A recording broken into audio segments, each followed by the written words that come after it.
Kunja Bihari Jai Gopi Jana Vallabha Girivaradhari Gopi Jana Vallabha Girivaradhari Jishodhanandana Vrajajana Ranjana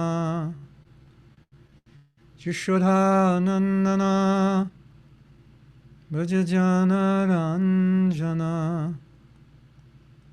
Jamuna Tira Vanachari Jamuna Tira Vanachari Jaya Radha Madhava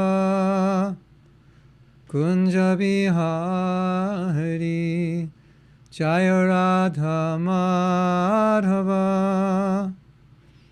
Kunja Bihari Gopi Jana Vallabha Girivaradhari Gopi Jana Vallabha Girivaradhari Yashodhanandana Vrajajana Ranjana Yashodhanandana Vrajajana Ranjana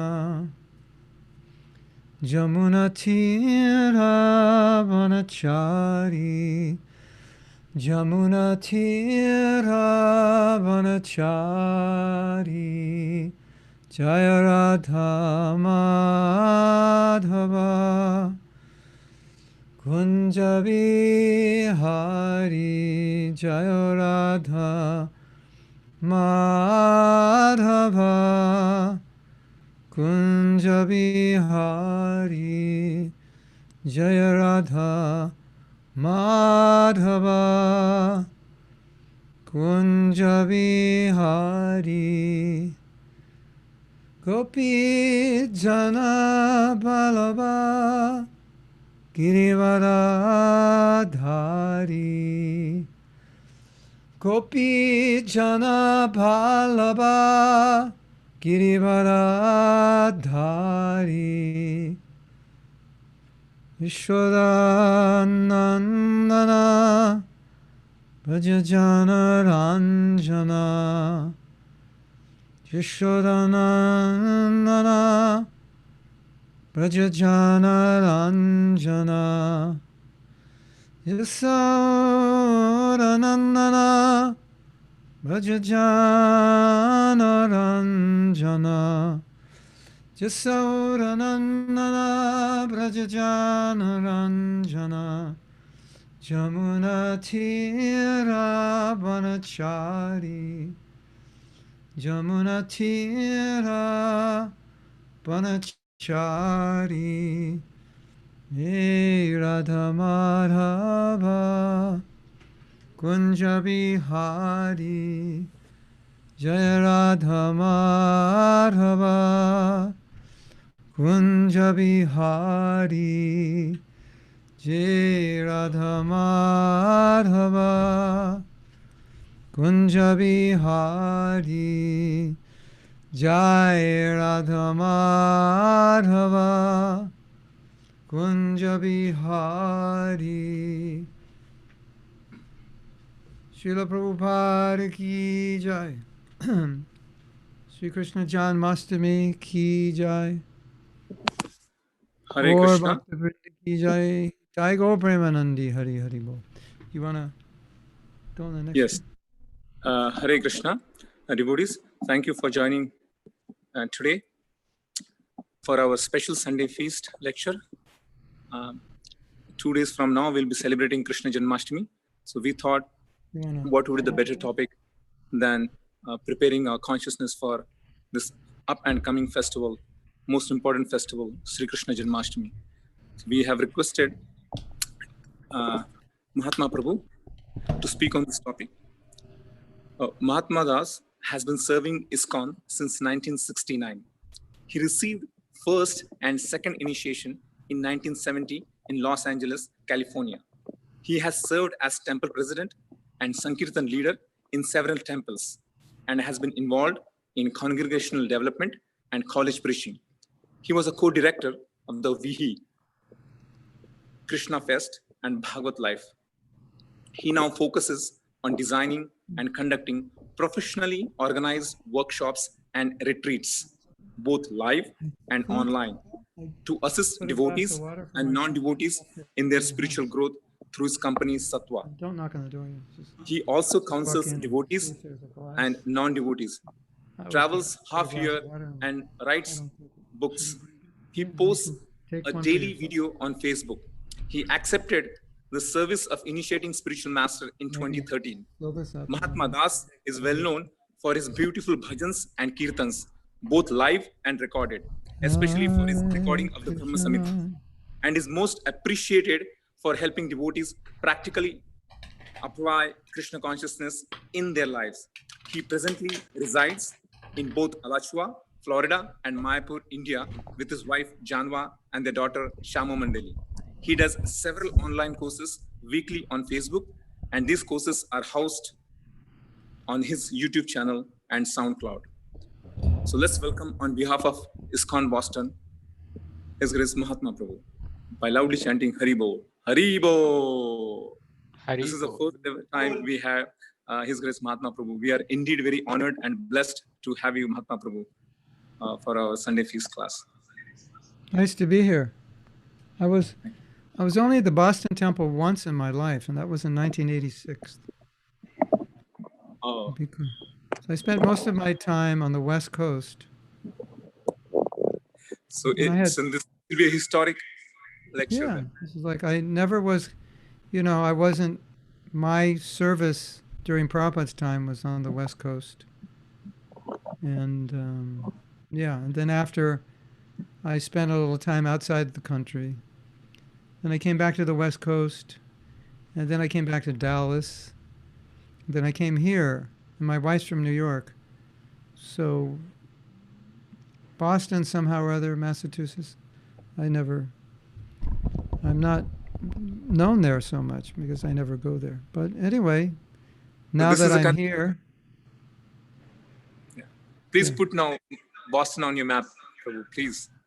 It's easy on my Zoom. On my Zoom map, I can put any place. On the actual map, there's a little bit of a problem. Maybe on rare occasions, like I mean, if we're near, next year. Maybe, yeah. Namo Vishnupadaya Krishna Prashnaya Bhutale Srimati Bhakti Vedanta Shamaniti Namane Namaste Saraswati Deve Gauravani Pacharine Nirvisesa Sanyavadi Paschatya Dasatarine. Srila Prabhupada Ki Jai. Panchakalpatarubhyascha Kripasindubhyeva cha Patitanam Pavanebhyo Vaishnavebhyo Namo Namaha. Mukam Karoti Vachalam Pangulangayate Girim Yakripa Tamaham Vande Sri Guru Dinatarinam. There's so many things that could be said to help us prepare ourselves for Janmastami. When I was a young devotee, Janmastami was not a big celebration. It was more just for the devotees. It's every Janmastami I would just chant all day, 64 rounds. I would try. Yeah, usually we would chant, and just hear and chant. That's what we did. We took it as like a Sabbath, a day off, to just become absorbed. And when I was a young devotee, I had some doubts that being absorbed in Krishna, thinking of Krishna, was actually service.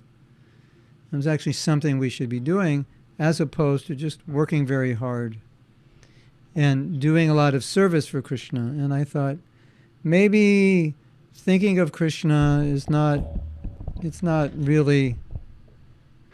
the most important thing. And I wrote Prabhupada and I asked him.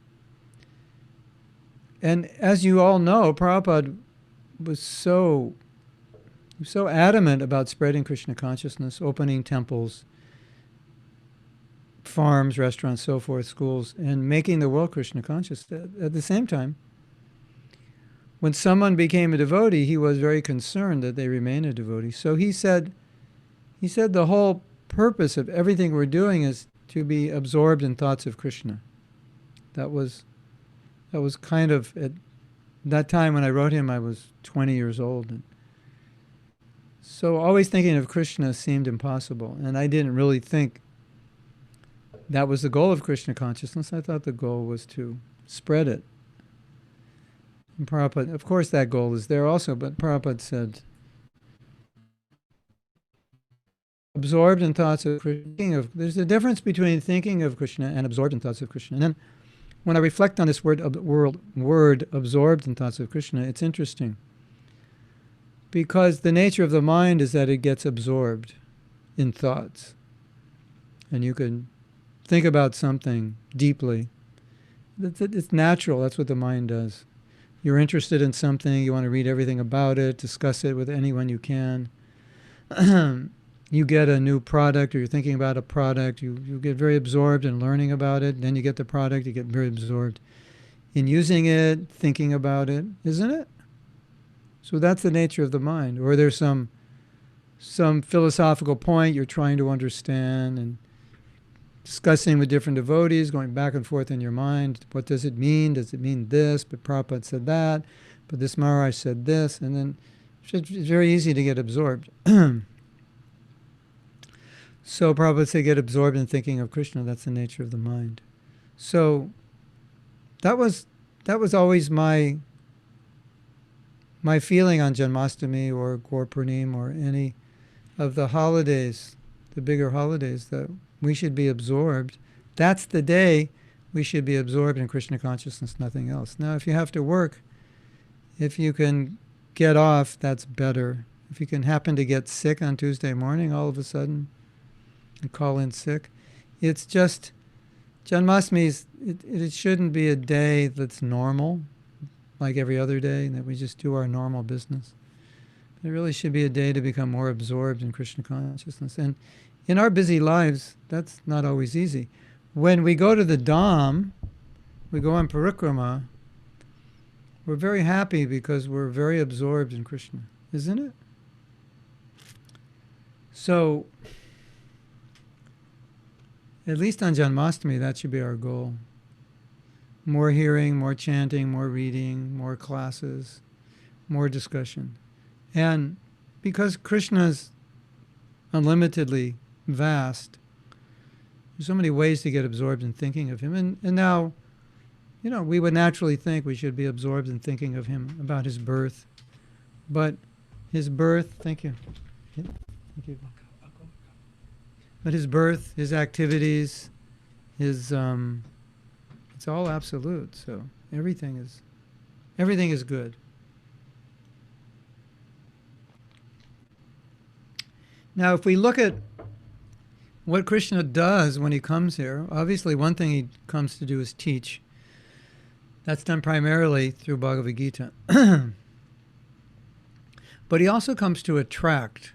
And why is he coming to attract? And how does he attract? Well, he attracts through his activities. Just like we know, we heard, I think I was actually in India when it happened, when the Ramayana was being shown on television. It's like, in India, stopped. The Leelas of Ram and then Mahabharata, especially Ram, are so attractive. So Krishna comes to attract us through his Leelas. And what Krishna is doing by coming here, you may say, well, he's doing his Leelas for his personal enjoyment. And of course that's true, but it's not entirely true. He's doing his Leelas as advertisements. And the way that I see it is, it's very similar to a travel agency. Of course, travel agencies used to be very popular, but with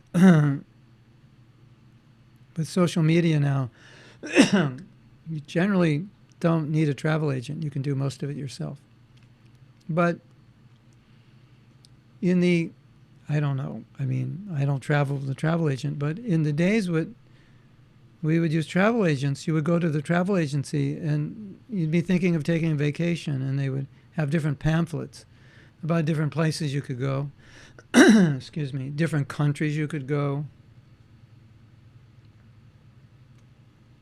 So you'd see pictures. It'll tell you what you can do there. And you learn about it. I'm sure this is all online. You know, you want to go some country, you just watch the videos put out by the Tourist Bureau. And that's exactly what Krishna's doing in his Leela. It's actually an advertisement for Braj, because Krishna wants us to come and join his pastimes in Braj. So he has to show us that what he does with his friends, with his parents, with the gopis, with his servants, is infinitely greater than what we're doing here, and infinitely greater than anything we could get here. He has to show us that, because we're so entangled in this world, and we're desperately trying to be happy, so we do so many things to make ourselves happy, and we easily can become illusioned to think, well, everything's fine, I'm happy, you're living in Boston, important city, you have a good job, a nice home, your husband or wife has a good job, you have more money than you need, you have a nice car, your kids are getting well educated. It can seem like, it's okay, it's not so bad, or I'm happy, or things are good, I worked hard, but I made it, and now I'm doing well. And Krishna, when he comes, he's coming to send the message. Well, no matter how well you're doing and how well things are going, I want you to come back, and I'm going to show you what goes on there. So I'm going to give you a little sample. Like, if you go to a movie theater, before the movie starts, they have previews of other movies that they are showing at the theater, or they will show next week, week after, right? So they call that preview of coming attractions. So Krishna comes and does his Leela, and that's like the preview. It's like, here, you can be part of this. Here's what I do. Here's a sample. Of course, I can't show you everything because my pastimes are unlimited, but you get some idea. This is what I do. Now, compare what I'm doing, compare what my friends are doing, my lovers, my parents, to what you're doing. And then you start to understand, oh, what Krishna's doing is better in every way. And otherwise, we just have, some very vague concept of God, and very impersonal concept. And that impersonal concept is not going to pull you to Krishna. It's not going to pull you out of Maya. Krishna's going to pull you out of Maya by his attractiveness. So, we were giving class the other day, and one devotee was asking about one of Krishna's pastimes. Why did he do something? I forget what she was saying. It didn't make sense within the Leela, or it seemed contrary to the Leela. And I said something that I think is important for this discussion. I said, she said about Kunti. Oh, there's a question about Kunti and Kunti's suffering. I forget. But anyway, it was a question that it seemed to not make sense in terms of Krishna's relationship with Kunti, that he would put her in certain situations.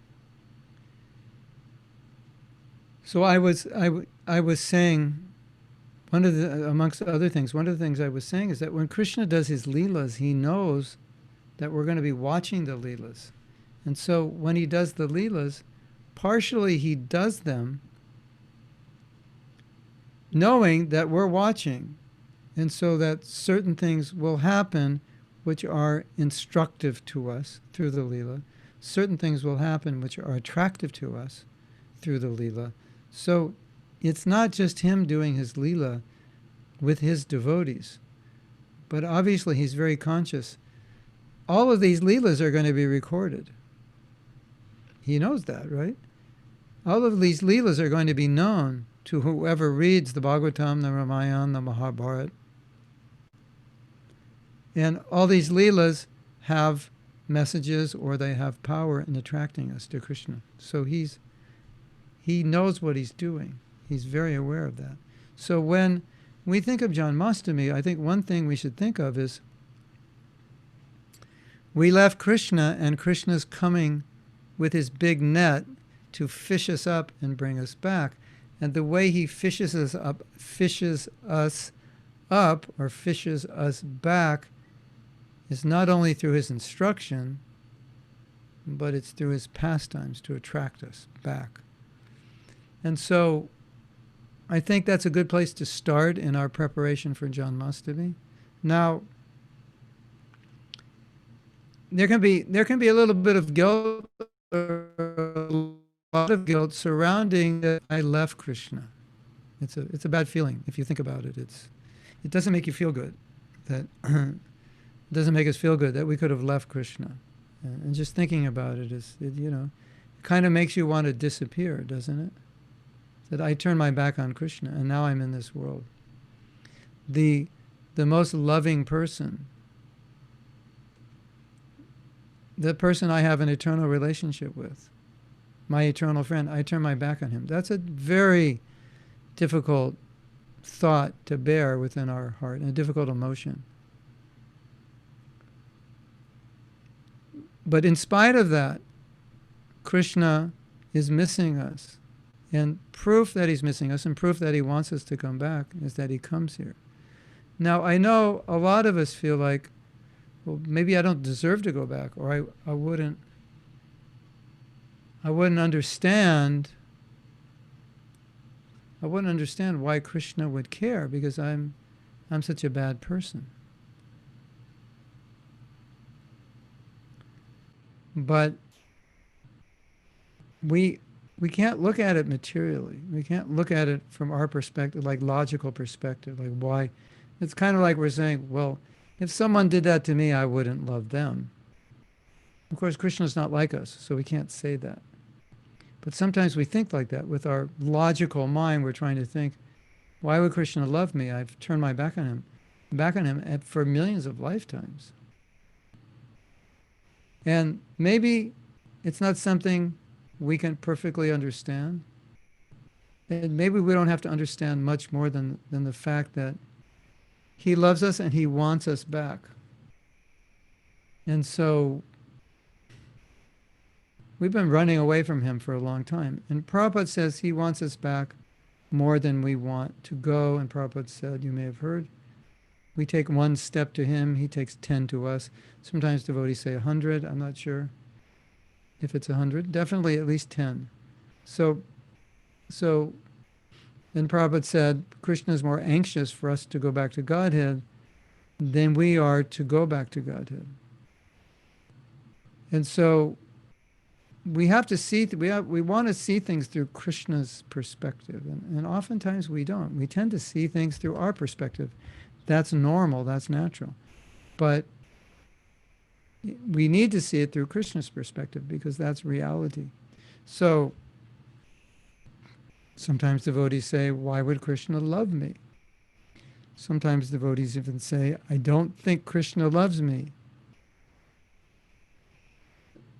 It's probably because they don't love themselves, so they think, well, I don't even love myself. Or maybe their mother was not affectionate to them, and they think, well, even my mother didn't like me, so why would God like me? But that's putting onto Krishna some material defect that a person in this world has. He's not like that. So this is a beautiful thought, because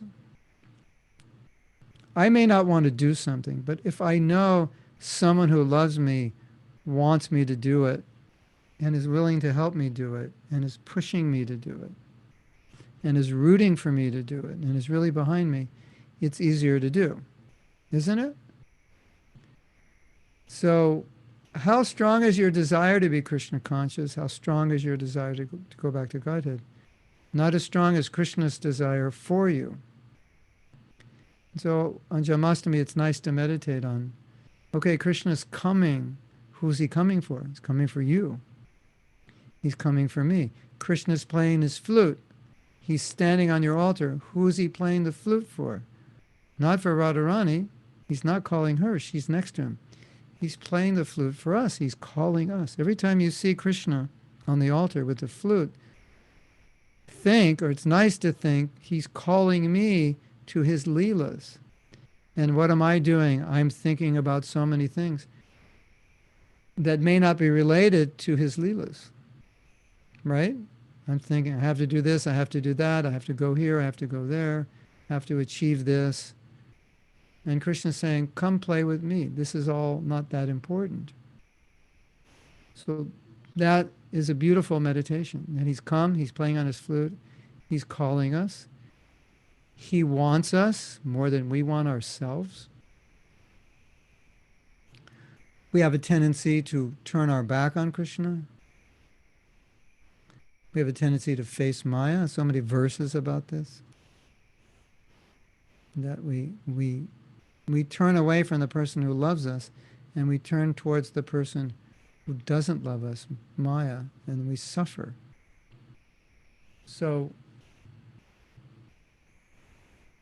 when we look at Krishna's love, then we have to see that love in a way that is independent of any kind of love of this world, because it's not like love of this world. And if we see Krishna's love like we see the love of people in this world, it will have some restriction or some limitation, right? Even the love for a mother for her son or daughter, it has some limitation, it has some restriction. You know, there's strings attached, there's demands. You know, I raised you and now I expect you'll do all these things for me. So there's a lot of sacrifice by the mother, but there's still something is there, some payback, something they want to get from it, if not even just their own happiness. This love is different. And just meditating on the fact that Krishna is offering this love to us, how can you refuse it? And that's the sad thing, that we do refuse it, isn't it? And every time we chant offensively, or every time we stay up late doing something that's not helpful for us, every time we disobey the order of Srila Prabhupada or do something that goes against what Krishna would want us to do, it's like we're turning our back on Krishna's offer, on his love. So these would be nice meditations for Janmastami, just meditating on all the ways, the manifestations of Krishna's love. You could say every verse is a manifestation of Krishna's love. Every Vaishnava is a manifestation of Krishna's love, because every Vaishnava can help you.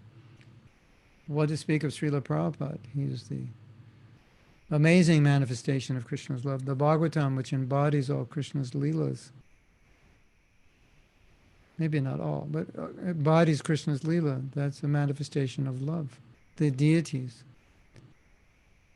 So I know it's hard to be Krishna conscious, and I know sometimes it can be discouraging. At the same time, if we look at all the ways Krishna is really calling us and supporting us and pushing us and lifting us, then we can appreciate, oh, he really has love for us. But there's another thing also that's important. When we see the manifestation of Krishna's love, then during difficulties, we won't become distraught, or we won't blame him or ask, why, Krishna, is this happening to me? Rather, we'll think, this is a manifestation of Krishna's mercy, and Krishna is doing this to help me. And it must be because he wants me to go back to Godhead. So therefore, whatever is happening must be a manifestation of his desire. Right? You agree? So understanding that Krishna wants us to go back, then everything that happens in this world, if we are sincere devotees, would be a manifestation of that desire. Prabhupada writes in the Bhagavatam that everything that Krishna has created in this world is meant for our liberation. This whole world is only meant for our liberation. Everything that happens, the good, the bad, is all meant for our liberation. That's the only purpose of it. It's not, you might say, well, isn't this world a place of punishment? It's not meant to be a place of punishment. It's meant to be a place of rectification. Unfortunately, sometimes we have to be punished to be rectified. It's not that you say this is a place of suffering, yes, but it's It's for our rectification, and that's how we become rectified. That's what we need. So Krishna does that, but Krishna does not enjoy doing it. Parents don't like to punish their children.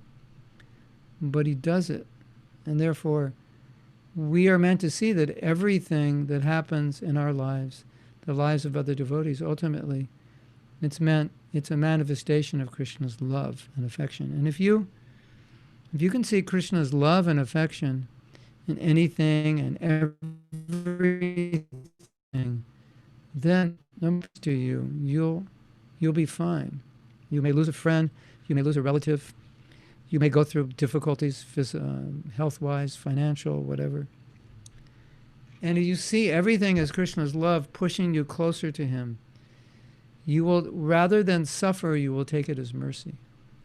Oh, Krishna is helping me, he's showing me mercy. That's the idea. So this is a beautiful way to think. It's backed up by shlokas in the Bhagavatam. It's backed up by Prabhupada lectures. That a devotee never thinks he deserves better. A devotee thinks he deserves worse. Tatenu kampam sushimikshamano. Devotee thinks, I've done so many sinful things, and that even though there may be some suffering occasionally in this world, physically, mentally, circumstantially, because of all the sins that I've done, I actually deserve to suffer much more. That's how a devotee thinks. And then Krishna has minimized the suffering. So a devotee doesn't think, why me? But a devotee thinks that Krishna, his affection is so deep that whatever suffering is there, I deserve worse, but somehow or other, Krishna's helping me. And he's reduced that suffering. That's the idea. So we were saying,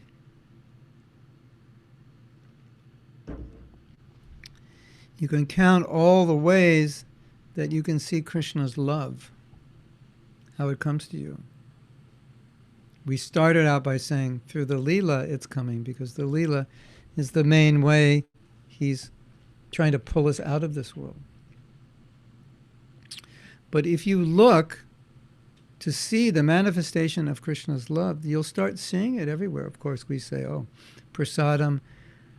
But sometimes Prabhupada would say, this world's a prison and we're prisoners, but look what's going on in the prison.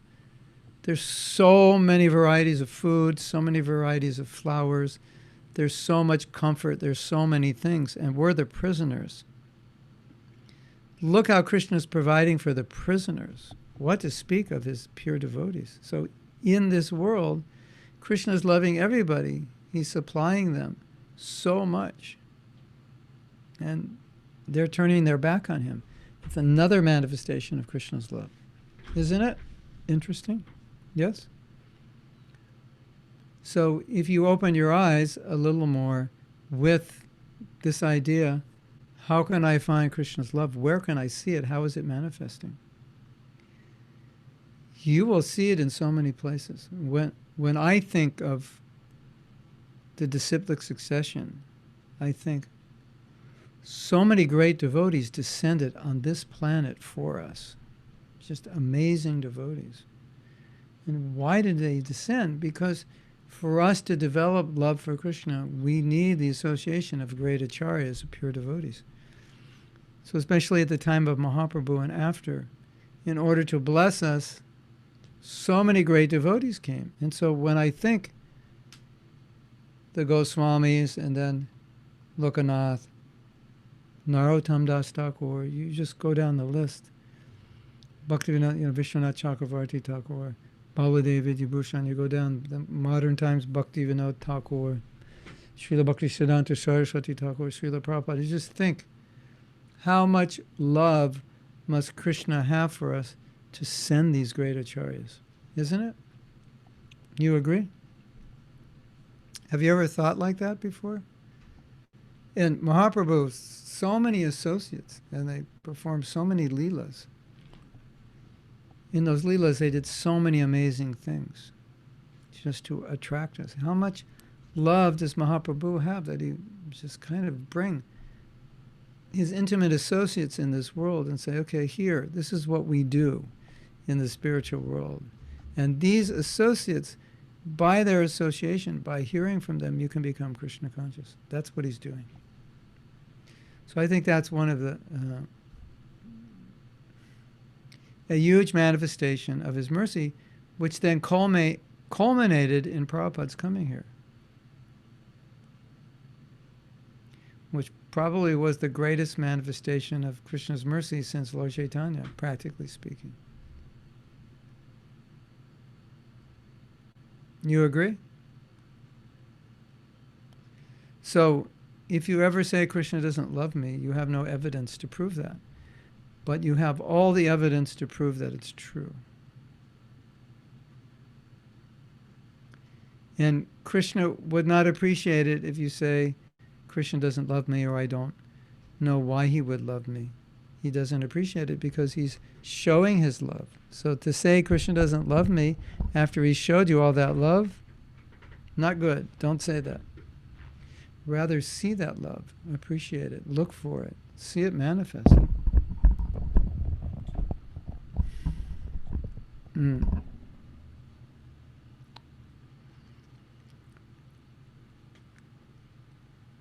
Another thing we could say about Janmastami, it's similar to what I was saying before. It's a day to become more attached to Krishna.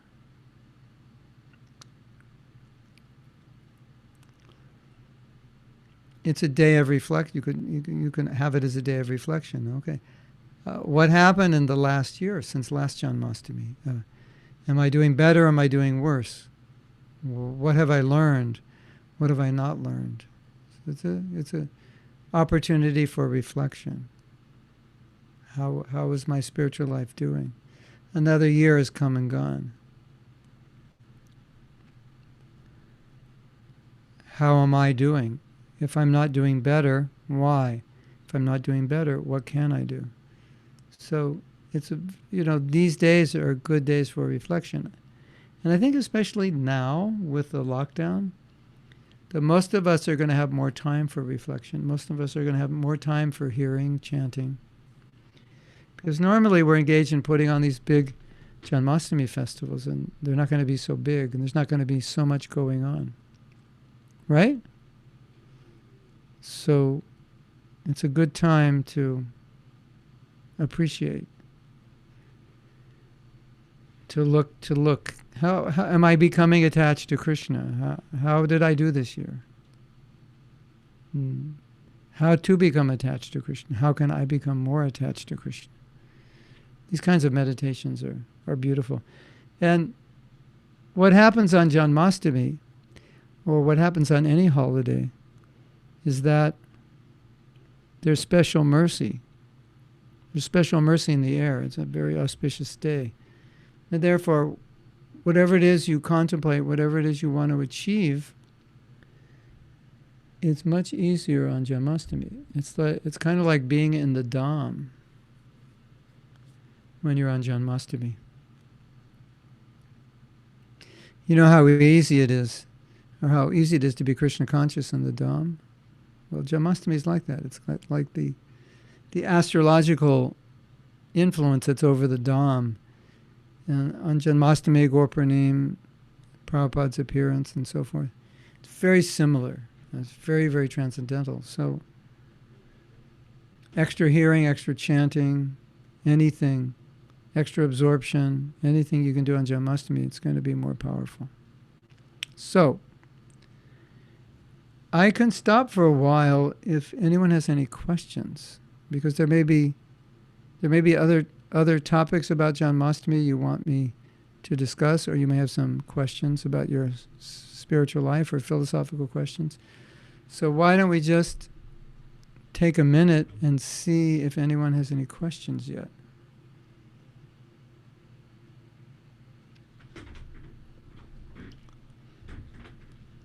Is someone going to moderate it? Or you want me to go to the chat and read them?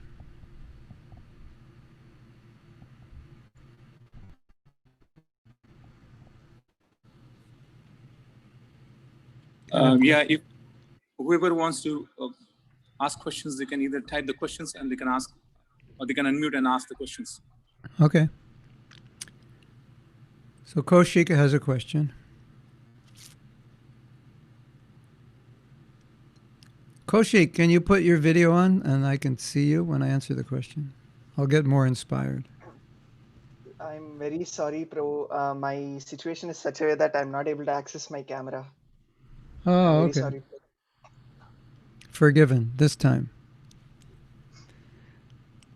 Okay, so Kaushik is asking, when we are self-evaluating, how to evaluate humility? This is like a perennial question. Because if we think we are humble, we're essentially proud. Well, one thing we can definitely say, that if I'm proud, I should be able to evaluate that, right? I should know that, because that's a problem. And if I don't think I'm proud, I won't be able to work on it, right? So definitely, that there's no question. It's not confusing. If I'm proud, I should be aware of it so I can work on it. But extending that argument, well, I should know how much pride is a problem for me. And I should know, in general, to what extent I'm proud. And I should know what are the symptoms of overcoming pride. And I should be able to evaluate if I'm overcoming pride. Otherwise, how will I know if I'm doing the right thing? So, does that make sense, Kaushik? A little bit, Prabhu. If you can give a little more clarification, I would really Yeah, appreciate it. I'll go on. We have to measure our spiritual advancement. So there has to be a measure of humility, right? And so, let's say, Kaushik, I say, are you dealing with pride? And you say, yes, I am. But I was much more proud when I was younger. Now that I'm older, out of university and working in the world, I'm not as proud as I used to be. I've been beaten down and so forth. And then I can say, oh, you're saying you're not as proud as you used to be. That's pride. You could say that like an endless argument. But what you're really saying is that from just an objective perspective, you can see that when you were 16, 18, you always wanted to be in the center, you always wanted to control, you always wanted to show off. And now you're not like that. So just objectively, you could say, I'm not as, when I was 16, I was really proud. So many people say that, don't they? Oh, when I was a teenager, I was so proud, I was so puffed up. When I was a new devotee, I was so proud and puffed up. So it sounds like you're saying, well, I'm humble now, and I wasn't humble then. It's not exactly what you're saying, but you're saying that by some objective criteria, I can see that I am not proud like I was 10 years ago. I'm not trying to attract people's attention like I used to be. And if, for example, that were not true, that you were still trying to attract people's attention by all the service you did, don't you think it would be good to know that, to be aware of that, so you could work on it? Yeah, of course it would be. And so to be aware of that, we have to have some objectivity, which in a sense transcends humility, just so that I know that I'm on the right track. Like I have to be objective. If we're having kirtan and I say, Kaushik, are you a good mridanga player? Can you play mridanga? And you are trying to be humble and you're the best mridanga player in Boston, and you say, Maharaj, I can try, whatever. Then I'm thinking, oh, I should get someone else to play because it doesn't sound like you're very good. So to just tell me, yes, I can play. Are you good? Yes, I'm pretty good. You're trying to be humble. But I need a straight answer because this is a practical question, right? So then you're asking, well, won't it be pride? Won't that create pride? And the answer is anything can create pride. Even things that shouldn't create pride can create it.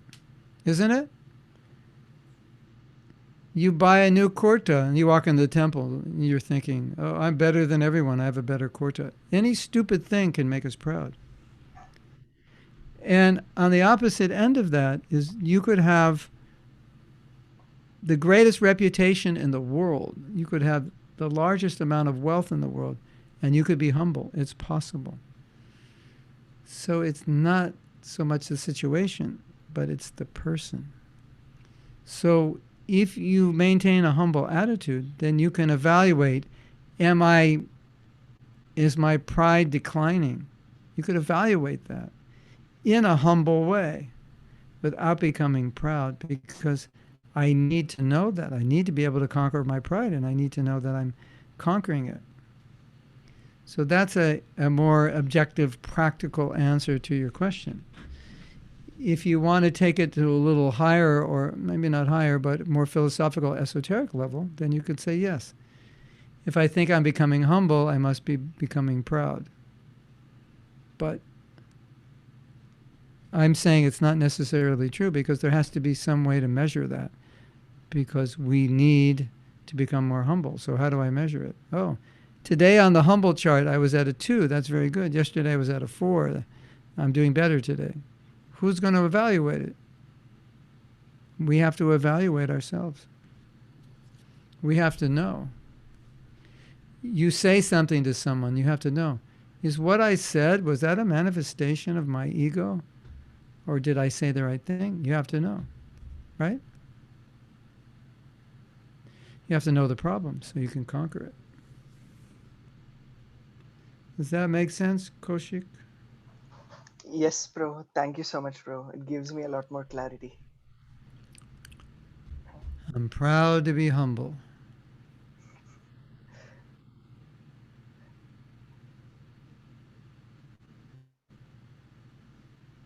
I'm proud to be humble.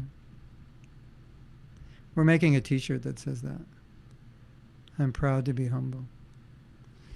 You know, the world is full of contradictions, but there was a lecture that I attended. Prabhupada said, he was talking about the qualities of a Vaishnava, and he said, you should see that these qualities are developing.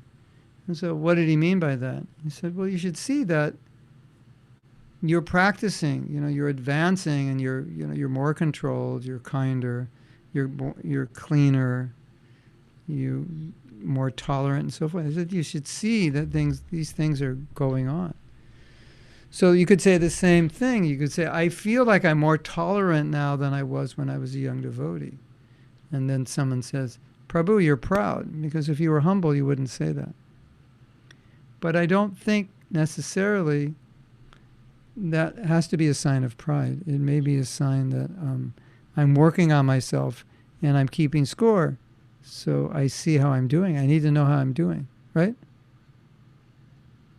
So now we have another question. Looks like it's from a Spanish-speaking country. I was talking to a devotee today about considering yourself or not a devotee. Considering whether or not you're a devotee. I always say that I'm trying to become a devotee. But if you have devotion for Krishna, you are already a devotee. Is it false humility to say that we are trying? One of the arguments is that every devotee is trying, but sometimes you say, I'm a devotee, and you know that you're not doing the things right. You're doing what a devotee shouldn't do. So the question is, should I say to non-devotees that I'm a devotee, or that I'm trying to know? It is a semantic thing, but anyway. Let's start with what you should say to yourself. What you should say to yourself is, I'm trying to be a devotee. For the non-devotees, you can say, by nature, we're all devotees. But that has to be uncovered. So now we're practicing to revive it. So we're practicing devotees. And so trying to become a devotee means I'm practicing. You practice something to try to become it. I'm trying to become a devotee, so I'm practicing it. That's our humility. And even Prabhupada exhibited that humility. I'm not a devotee. All you, my disciples, you're better than I am. He exhibited that kind of humility.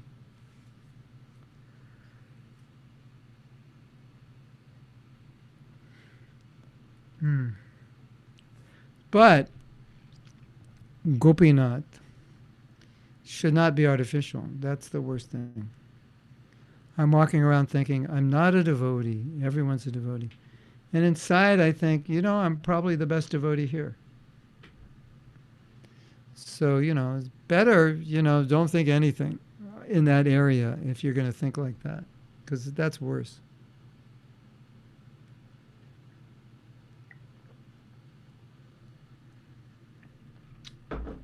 Prabhupada said we are not devotees. We're trying to be devotees. That meant Prabhupada was defining devotee as a pure devotee. And that's why he said we're not devotees, because he defined it as a pure devotee.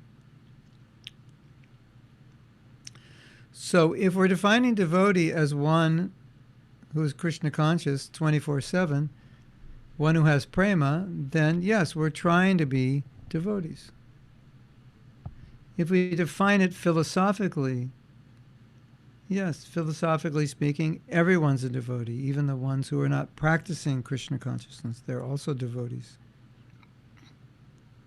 So it depends how you're looking at it. It depends how you want to use it. Constitutionally, we're all devotees of Krishna. But practically speaking, when you define what it means to be a pure devotee, then we say, I'm not a devotee, I'm practicing. I'm not a devotee, I'm practicing means I'm not pure, I haven't reached the goal yet. Right? That makes sense? And that is not only our humility, but it's also a fact. Sometimes we can get humility mixed up with the facts. Oh, Gopinath's so humble. No, and Gopinath says, I'm not humble. I'm just telling you this is who I am. I'm just being honest. Not artificial, honest. Gopinath might say, I am so proud. And then someone says, oh my God, you're so humble to say that you're so proud.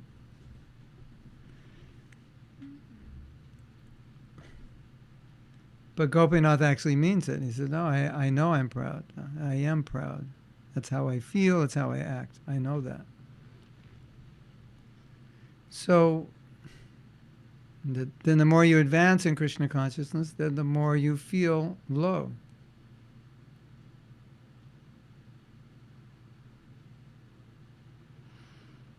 Okay. We have more?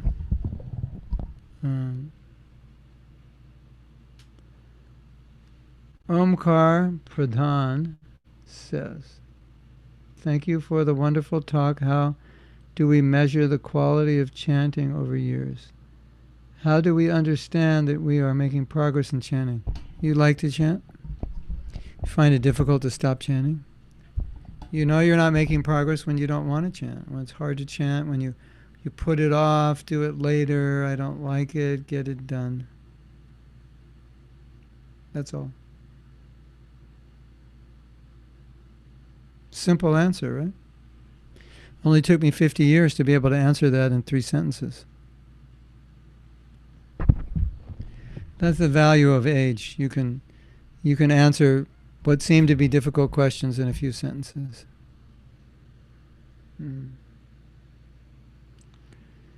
You will understand you're making progress in chanting. You will understand you make progress in anything by your attraction for it, by your taste.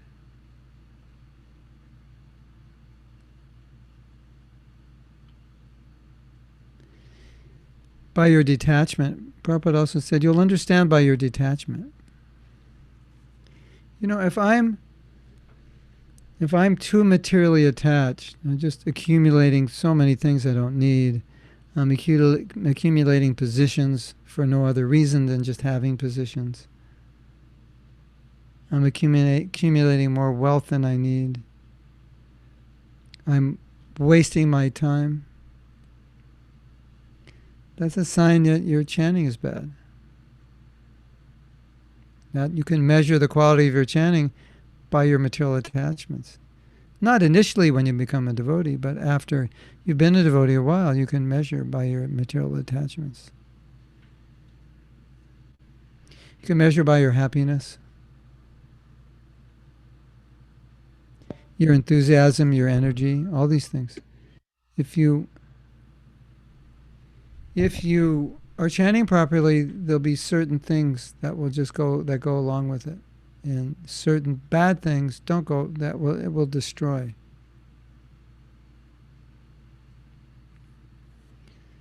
You know, it's like you're sick and you ask the doctor, well, what are the symptoms of getting better? And he says, this, this, and this. So what are the symptoms of becoming Krishna conscious? This, this, this, this.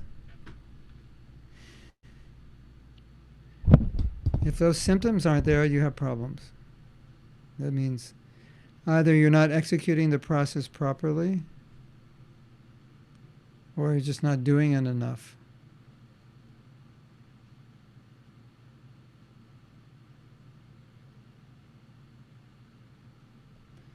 Oh, Krishna. We have anything else?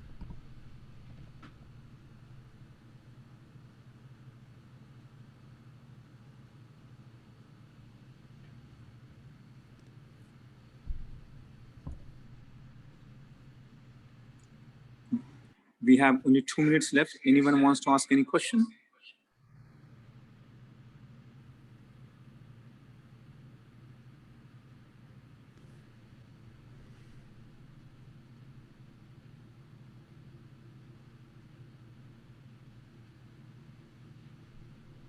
Hare Krishna. So much can be said on Janmastami, but that's enough for today.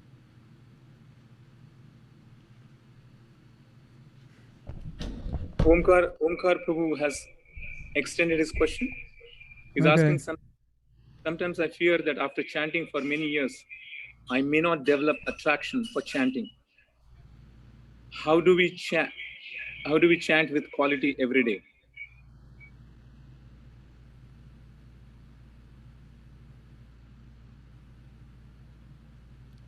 When you chant, don't do anything else.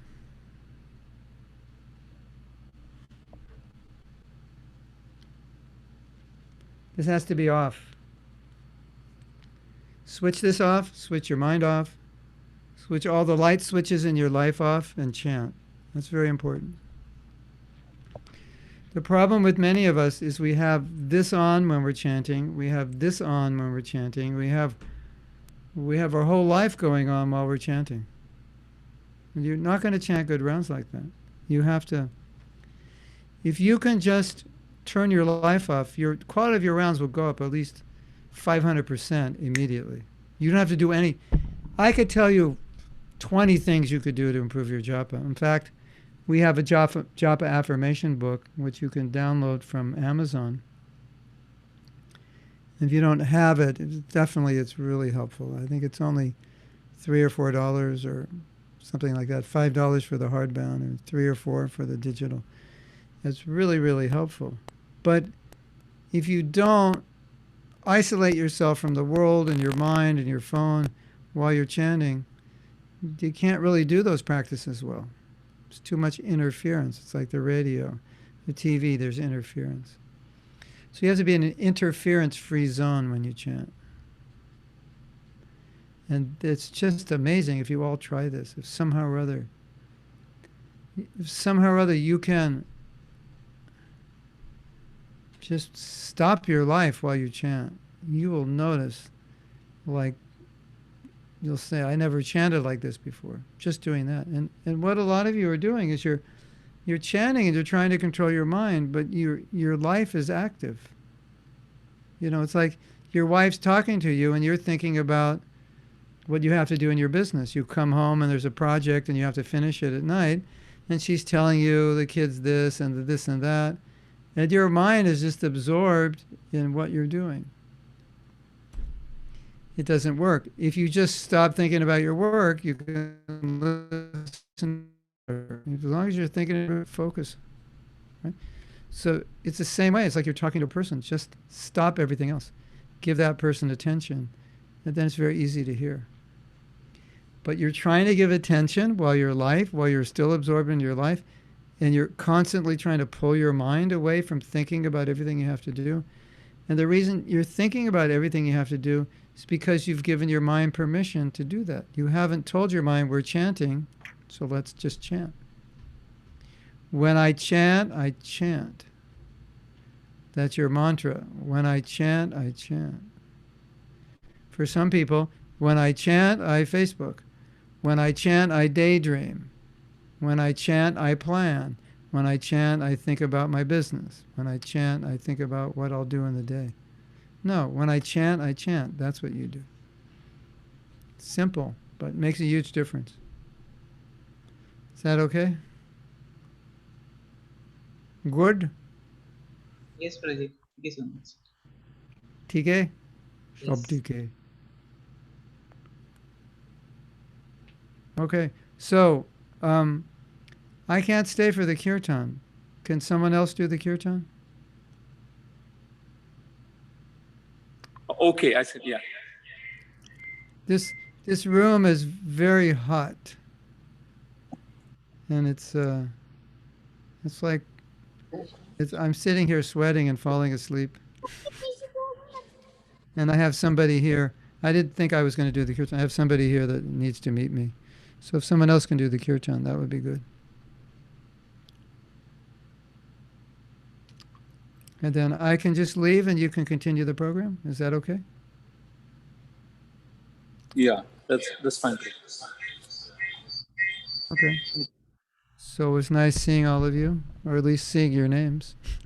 I see a lot of names. Okay. Yeah. So somebody can sing. Mahatma Prabhu, on behalf of ISKCON Boston, I would like to express my deepest gratitude to you for accepting this request and sparing some time, your busy time. I know that you have multiple requests from many places. Thank you for considering our request. You're welcome. My pleasure. Happy to be here. See all of you. We'll request you again. Okay. Another time. Sounds good. Hare Krishna. Prabhupada ki jai. His Grace Mahatma Prabhu ki jai. Kishi Radha. What are the names of the deities? Kishi Radha Gopi Vallabha. Radha who? Gopi Vallabha. Gopi Vallabha. Gopi Vallabha. Yeah, Gopi Radha Vallabha. Gopi Vallabha ki jai. Go Premanandi. Hare Hare Bol. Okay. Namo Vishnu Padaya Krishna Prishtaya Bhutale Srimate Bhakti Vedanta Swami Niti Namine Namo.